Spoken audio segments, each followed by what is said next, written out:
Welcome to the Ringminder Get Out of Debt Toolkit. I'm Randy, and in this toolkit I'm going to walk you through 5 simple steps to help you manage your personal finances and to get out of debt. So I'd like to just give you a little bit of my own personal background and explain why I'm giving this presentation to you today.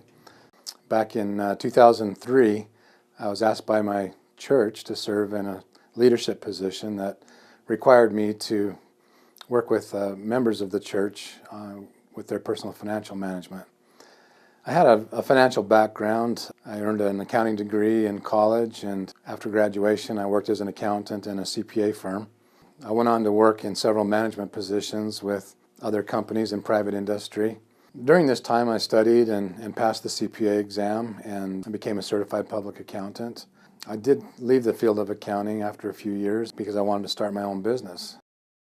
But even with all of this financial knowledge and training and background and even experience that I had, I still didn't feel quite qualified to be giving financial counsel to other people. What did I do?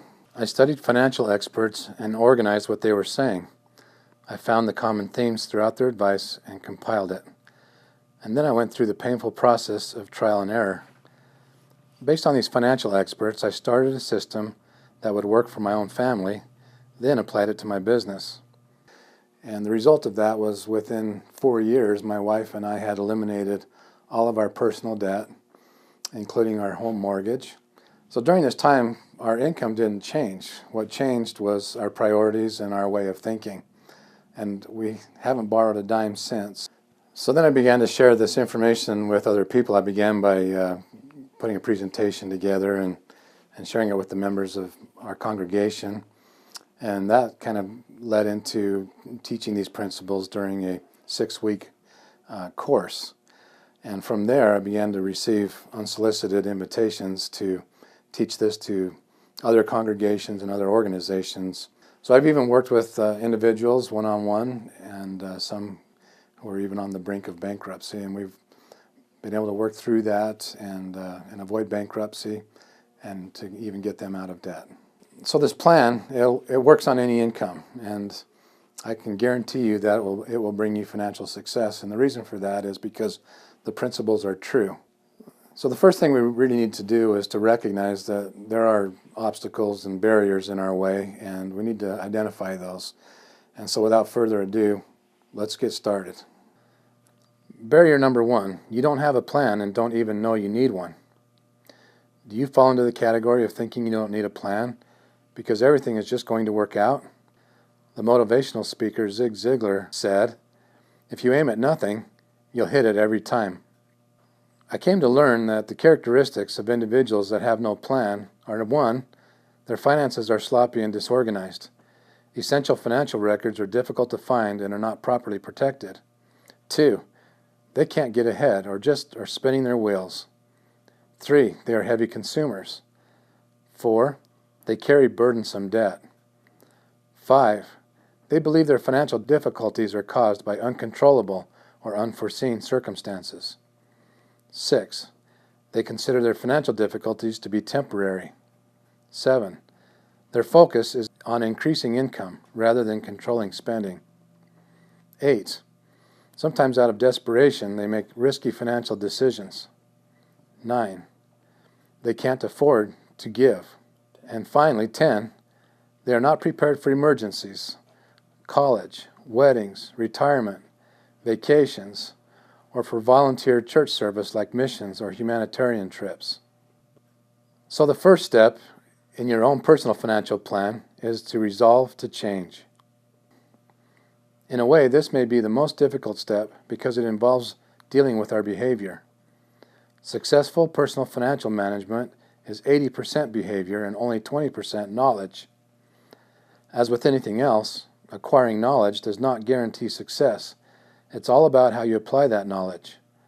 So resolve to use the knowledge I'm about to share with you to propel you into your own personal success. So to help you cement your resolve, let me share 3 things with you that will help you to change your financial practices. 1 is uncertainty. 2, an understanding of what normal is. And 3, helping you understand what you really want. So let's talk about uncertainty. Resolve to change your financial behaviors so that you can meet the uncertainty the future holds. Some things that will affect your personal finances that we have little or no control over include the economy, the national debt, inflation, taxes, terrorism, identity theft, natural disasters, job loss, health crisis, the 3 Ds of divorce, disability, and death, or even a lawsuit. Each of these items listed is a potential threat to our financial well-being. Let's move on to what normal means for most Americans. The following statistics describe what it means to be normal in our society today. 89% of divorces are caused by financial distress. Financial distress is the #1 cause of suicide among males. 70% of Americans live paycheck to paycheck. 52% of Americans can't cover more than 1 month's expenses if they lost their income. At the end of 2012, the average debt for baby boomers was over $101,000. The average debt for Gen Xers was $111,000, and for Gen Yers or millennials, it was almost $35,000. In 2005, 1 out of every 4 homeowners was upside down in their property equity. That means that 25% of the population owed more on their home than it was worth. This did improve in 2013 to only 21% of the population being in this situation, but that is still a huge amount. 1 out of every 80 families will file for bankruptcy. Most of these bankruptcies come from an insolvency event, meaning one of the unexpected events from the list we talked about before. In short, being normal in America means having low savings, high debt, low homeowners' equity, and an insolvency event. Now let's understand what you really want. Ultimately, what we all really want is just peace and happiness. Having affordable comforts, possessions, and even luxuries isn't a bad thing under the right circumstances. But things rarely bring us true happiness. So now that we've looked at the big picture, let's look at you and your situation. Recognize and accept the need for you to change your financial thinking and behavior. Firmly commit to that change. Keep your commitment. Only after can you move on to step 2. Step 2 is understanding your financial condition. Before you can know where you're going, you have to know where you are. To help you understand your reality, I'm going to walk you through calculating your net worth. Financially speaking, a statement of net worth tells you exactly where you are. It's a simple formula that can clearly explain your financial condition. Fill out the statement of net worth worksheet that is available with this toolkit. Let's look at this one as an example. Cash includes all of your checking, savings, money market accounts, CDs, and anything else you can readily access. Investments include your stocks, bonds, mutual funds, or anything that you have tied up but can be sold for cash. Retirement is your 401k, IRA, SEP, or whatever system you are using for your retirement. Real estate includes your home or other property that you own. Use the Kelley Blue Book to find the suggested retail value for your vehicles. Create a detailed list of any other personal property that you may own. This list can also be used to file insurance claims and can be used as an estate document. Total this list for your total assets. Now do the same for all of your liabilities or debts. Be sure to include your home mortgage, home equity loan, auto loans, credit cards, and student loans. Total this for your total liabilities. Now calculate your net worth by subtracting your liabilities from your assets.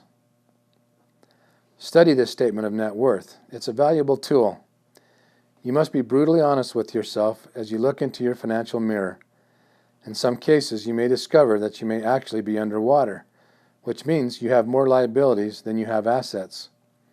As stressful and discouraging as this is, with the right intensity and determination, you have the ability to make the necessary corrections to get yourself back on solid financial ground.